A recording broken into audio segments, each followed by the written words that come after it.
Nshuti bakunzi muri KFOR TV mwatubageza amakuru agezweho n'amakuru mwateguriwe kandi mugizwe nanjye Gentil Nshimiyimana. Amakuru acikatuye mu karere ka Rulindo aho imodoka yitwa abanyamuryango ba RPF mu Nkotanyi yakoze impanuka ikomeye. Imodoka yitwa abanyamuryango ba RPF mu Nkotanyi berekeza mu karere ka Musanze kuri iki cyumweru yakora impanuka mu karere ka Rulindo umuntu mwatakariza ubuzima.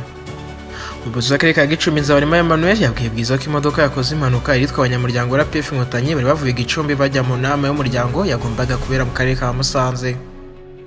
Byabaye hagati ya saa moya na saa mbiri z'igitondo kuri iki cyumweru tariki ya 24 Ugushyingo 2024. Impanuka yabereye ahitwa Rwiri ho mu murenge wa Cyungo. Amakuru agera kuri Bwiza nuko imodoka mu bwoko bwa Coaster yananiwe gukata ikorose nuko ikagonga bordire.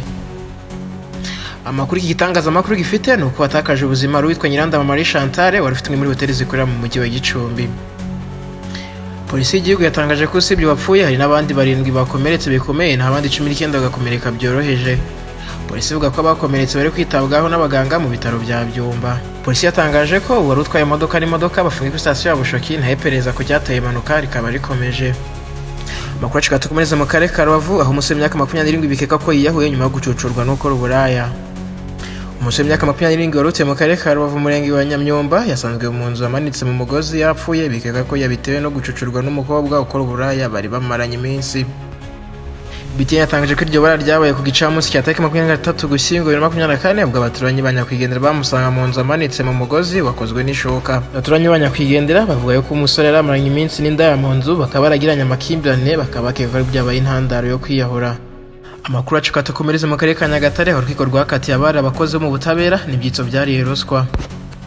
Tariki ya 21 Gicurasi 2024 urwego rw'igihugu rw'ubushinjacyaha RIB rwatangaje ko rwataye muri yombi abantu 10 barimo n'abakora mu rwego rw'ubutabera bakekabwaho icyaha cyo gusaba ndetse no kwakira no gutanga indonke.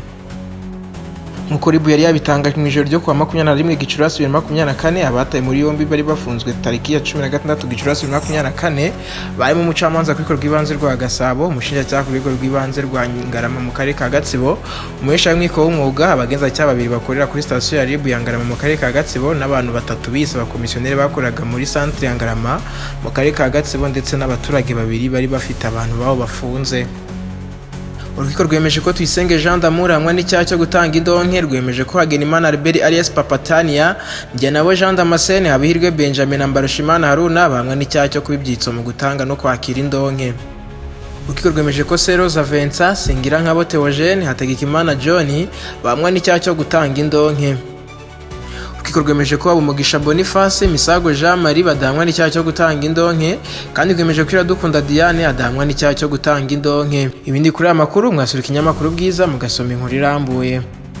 Amakuru acikatu akomeza mu karere ka Kayonza aho urwego rw'ubugenzacyaha RIB rwataye muri yombi umugabo werutse kugaragara kubitira umubyeyi mu soko mu karere ka Kayonza nyuma yuko yari amwishyuje 40,000 yari asanzwe murimo.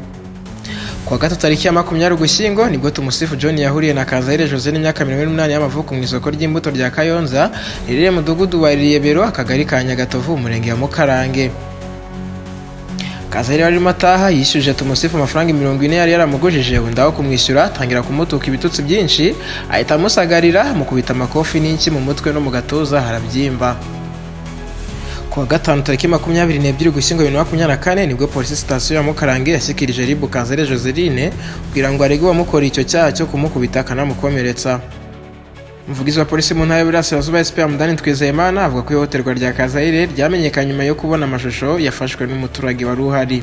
Mu gihe cyaha cya Tumusifu itegeko rigenga ko agomba guhanishwa igifungo cy'amezi 6 kitarenze umwaka ndetse n'ihazabu y'ibihumbi 100 tarenze 300. Nshuti bakunzi mwe muri kuri KFOR TV turabashimiye.